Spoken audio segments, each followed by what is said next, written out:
जय श्री गणेश दोस्तों। हमारी आज की कहानी का नाम है घमंड। कहानी अच्छी लगे तो प्लीज चैनल को सब्सक्राइब कर लीजिएगा। अब शुरू करते हैं कहानी। ये वॉशिंग मशीन मेरे मायके का है। निर्जा के स्वर में अहंकार का पुट था। चाची, ये क्या बोल रही हो आप? नीलू घबराकर बोली। सही कह रही हूँ। जिसे देखो वही मेरी चीजें इस्तेमाल कर रहा है, वो भी बेतुके अंदाज में। अगर चीज बिगड़ जाए तो कोई स्वीकार भी नहीं करता कि उसकी गलती से चीज खराब हुई है। नीरजा कटु स्वर में बोली। नीलू जो वॉशिंग मशीन में कपड़े डाल रही थी, चुपचाप उसमें से कपड़े निकालने लगी। नीलू पटना के एक रेडिसियल स्कूल में कक्षा 8वीं की छात्र थी। हर शनिवार की शाम वह कभी स्वयं तो कभी चाचा या भाई के साथ पटना से जहानाबाद आ जाती थी और रविवार शाम की शटल ट्रेन पकड़कर वापस पटना लौट जाती थी। पटना से जहानाबाद आने में दो फायदे थे। सप्ताह भर के गंदे कपड़े घर पर धुलकर प्रेस हो जाते थे और वापसी में माँ इतना सूखा नाश्ता दे देती थी कि नीलू को बाजार की चीजें खाने की जरूरत ही नहीं पड़ती थी। वह या तो मेस का खाना खाती थी या माँ का दिया नाश्ता। इस तरह पूरा सप्ताह आराम से निकल जाता था। नीलू के पिता नंदकिशोर मखदूमपुर ब्लॉक में लिपिक के पद पर कार्यरत थे। मखदूमपुर जहानाबाद से लगभग 20 किलोमीटर दूर था, जहां वे रोज बस से आते जाते थे। नीलू का बड़ा भाई अभय था, जो पटना साइंस कॉलेज में इंटरमीडिएट का छात्र था। चाचा केशव सिंह पटना सचिवालय में सहायक के पद पर कार्यरत थे। संयुक्त परिवार था, सभी साथ रहते थे, इसलिए तेरा मेरा का कोई भाव नहीं था। जो चीज घर में था वह सबका था, सभी इस्तेमाल कर सकते थे, करते थे। पिछले सप्ताह भी नीलू ने इसी वॉशिंग मशीन में कपड़े धोए थे। तब तो चाची ने मना नहीं किया था। नीलू 14 साल की थी, पर इतनी समझदार तो थी ही कि व्यवहार में फर्क समझ पाती। वह वॉशिंग मशीन से कपड़े वापस निकालकर बाल्टी में डाली और किचन में उसके लिए नाश्ता बना रही अपनी माँ के पास पहुंची। माँ, चाची को क्या हो गया है? नीलू रुआंसे स्वर में बोली। क्या हुआ?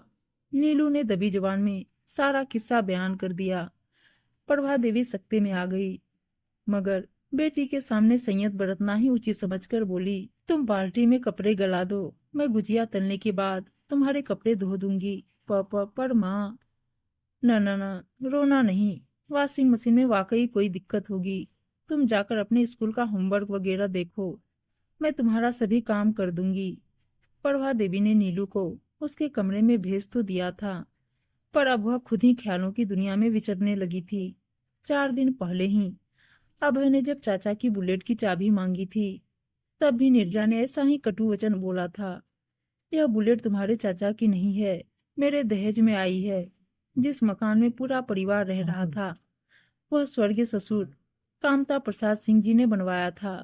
1500 स्क्वायर फुट में बना 2 मंजिला मकान इस तरह से बना हुआ था कि महज 2 दरवाजे बंद कर देने से घर 2 भाग में विभक्त हो जाता। एक मकान 2 मकान हो जाते। 2 परिवार राजी खुशी प्राइवेसी से रह सकते थे। ससुर जी ने जब मकान बनवाया था, तभी उनके मन में यह ख्याल था कि दोनों बेटे जब बंटवारा चाहेंगे तो बिना तोड़ फोड़ के आसानी से घर 2 भाग में बट जाता। केशव और निर्जा की शादी हुए 5 साल होने वाले थे। एक 3 साल का छोटा बेटा भी था। निर्जा चाहती थी कि वह केशव के साथ पटना में रहे और अपने प्यारे बेटे को पटना के किसी बहुत ही अच्छे स्कूल में पढ़ाए, पर केशव जहानाबाद छोड़ना नहीं चाहता था।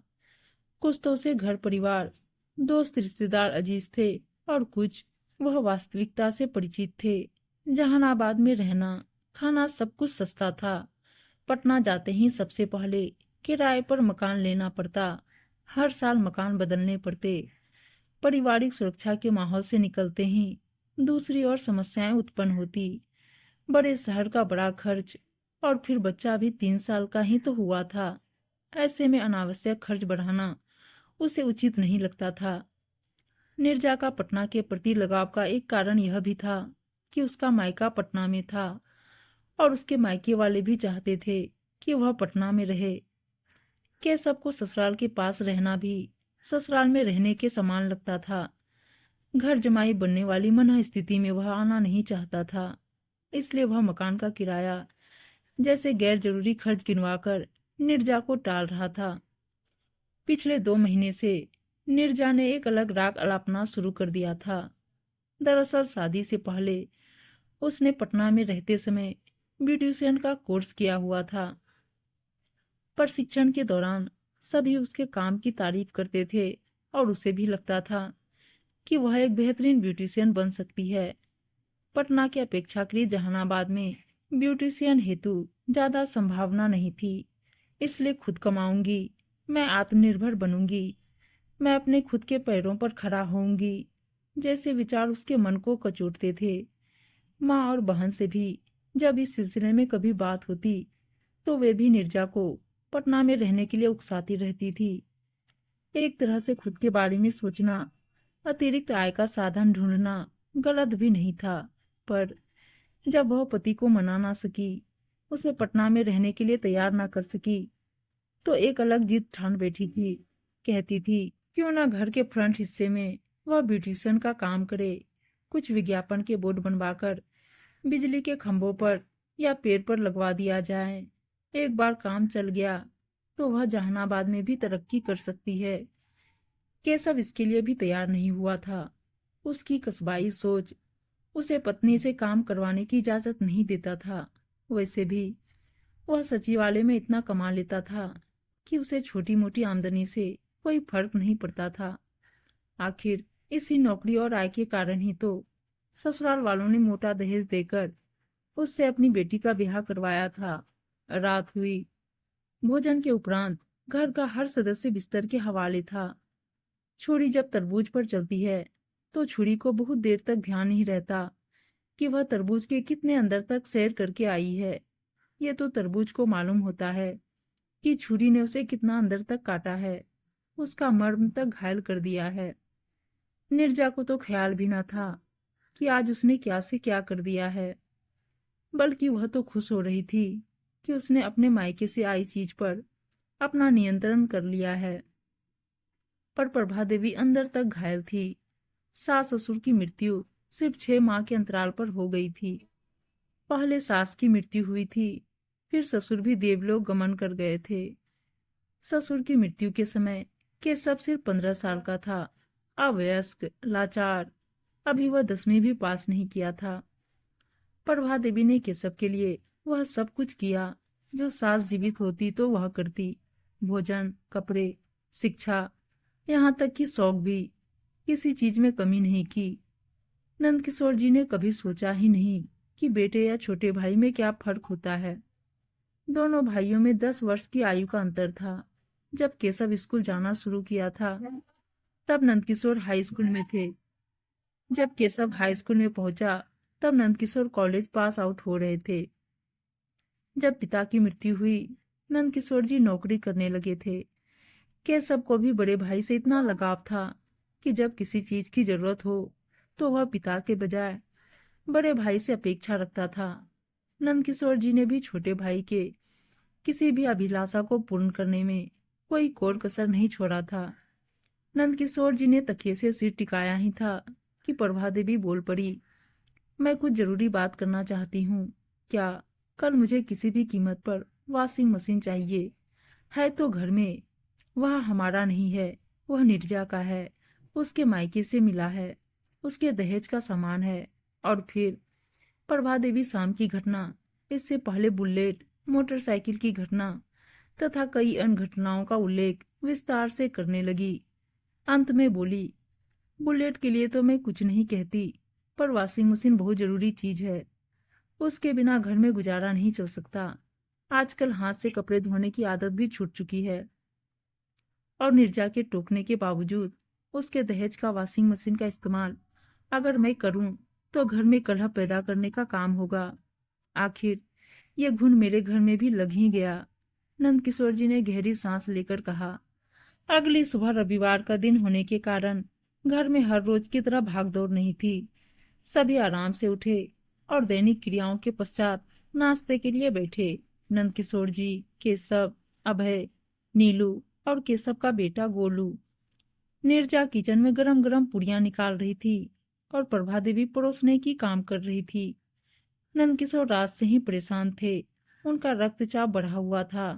रात को दिमाग में मंडरा रहे विचारों ने उन्हें सोने नहीं दिया था। नाश्ता भी वह बेमन से ही कर रहे थे। नाश्ते के बाद उन्होंने केशव को अपने कमरे में बुलाया। बोले, बहुत जरूरी काम है, जल्दी आओ। जी भैया। कंकर बाग वाली जमीन की जो बातचीत चल रही थी उसका क्या हुआ? दरअसल पटना के कंकर बाग के इलाके में केशव को एक प्लॉट पसंद आ गया था। जमीन मालिक 1 करोड़ रुपये मांग रहा था। दोनों भाइयों ने तय किया था कि कुछ बचत से, कुछ गांव की जमीन बेचकर, कुछ लोन लेकर दोनों भाई उस जमीन को खरीद लेंगे। पर अभी तक सौदा तय नहीं हो पाया था। भैया 90% बात तय हो गई है। मैं चाह रहा हूँ कि दबाव बनाकर रेट थोड़ा कम करवाया जाए, पर अभी वह मान नहीं रहा है। 1-2 लोगों से जो मेरे जान पहचान के हैं उनसे भी दबाव बनाने के लिए कहा है।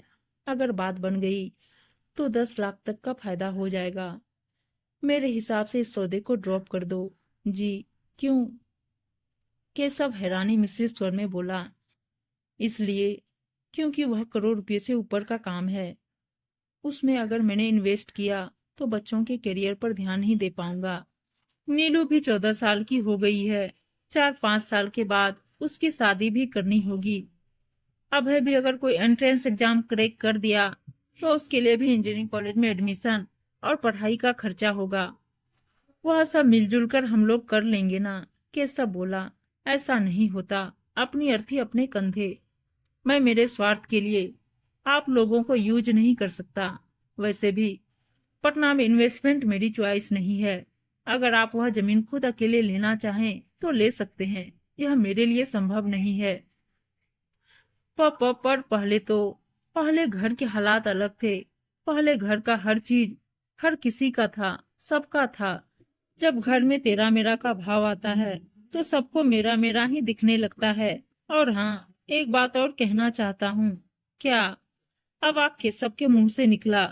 माँ बाबूजी की मृत्यु के बाद बड़ा भाई होने के नाते मेरा आपके लिए, घर के लिए जो भी कर्तव्य था, मुझे लगता है मैंने बड़ी ही ईमानदारी से उसका निर्वहन किया था।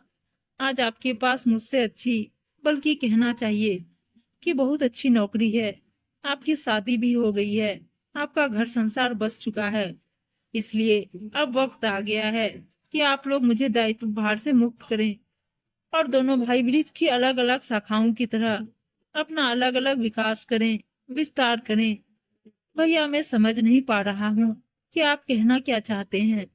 इससे पहले कि तेरा मेरा के भाव से घर का माहौल खराब हो, रिश्तों में तलखियां घुले, भाइयों में द्वेष या विषाद हो, हमें सौहार्दपूर्ण वातावरण में घर का बंटवारा कर लेना चाहिए।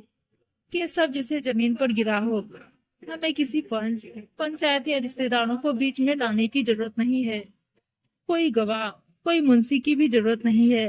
निर्जा से बोलिए कि जो चीज उसके मायके से आई थी, जो चीजें आप खरीद कर लाए थे, उन्हें अलग कर ले। बंटवारा सिर्फ उन चीजों का होगा जो माँ बाबूजी ने अपनी मृत्यु से पहले छोड़ा था। और मेरे मायके से जो आया था उसका क्या? प्रभा देवी जो दरवाजे की आड़ से सब सुन रही थी, दखल अंदाज हुई। नंदकिशोर जी की आंखें धक उठी। कड़ू भाव से उन्होंने पत्नी की ओर देखा। होठों से जैसे फुफकार निकली हो। तुम्हें बीच में बोलने के लिए किसने कहा? प्रभा देवी सहम गई। जाओ यहाँ से। और बिना अनुमति भाइयों के बीच बोलने से पहले 1000 बार सोचना। प्रभा देवी उनकी आंखों के सामने से ओझल हो गई। नंदकिशोर जी थोड़ी देर तक विचलित से रहे, फिर बोले, अगले शनिवार तक आप लोगों को क्या चाहिए तय कर लीजिएगा और सुविधा अनुसार अपने हिस्से में रख लीजिएगा। हाँ, तब तक यानी अगले शनिवार तक खाना सामूहिक बनेगा। इस बीच जो चीज जिसे खरीदनी हो, व्यवस्था करनी हो कर लें। के सब जो निर्जा की करतूतों से अनभिज्ञ था, उसके लिए हर चीज अप्रत्याशित थी। वह बड़े भाई से निवेदन करता रहा, मान मनुहार करता रहा, अपनी गलती पूछता रहा, उन भूलों के लिए भी माफी मांगता रहा जो उसे मालूम भी नहीं था। परंतु नंदकिशोर जी का स्पष्ट मत था कि एक ना एक दिन जब बंटवारा होना ही है तो किसी और दिन का इंतजार क्यों। आज मन मारकर समझौता कर भी लिया गया तो यह समझौता कितने दिनों तक कायम रहेगा? नीरजा कब तक बर्दाश्त करेगी? फिर किसी दिन उसके मन में कुछ और आएगा, फिर कलह होगा। इसलिए बेहतर यह था कि जो होना है इस बार हो जाए। केशव सिर पकड़कर बैठ गया। आगे की कहानी अगले भाग में तो जरूर सुनिएगा। उम्मीद है दोस्तों कहानी अच्छी लगी होगी, और इसी अच्छी कहानियां सुनने के लिए चैनल को सब्सक्राइब और वीडियो को लाइक शेयर जरूर कर दीजिएगा। धन्यवाद दोस्तों।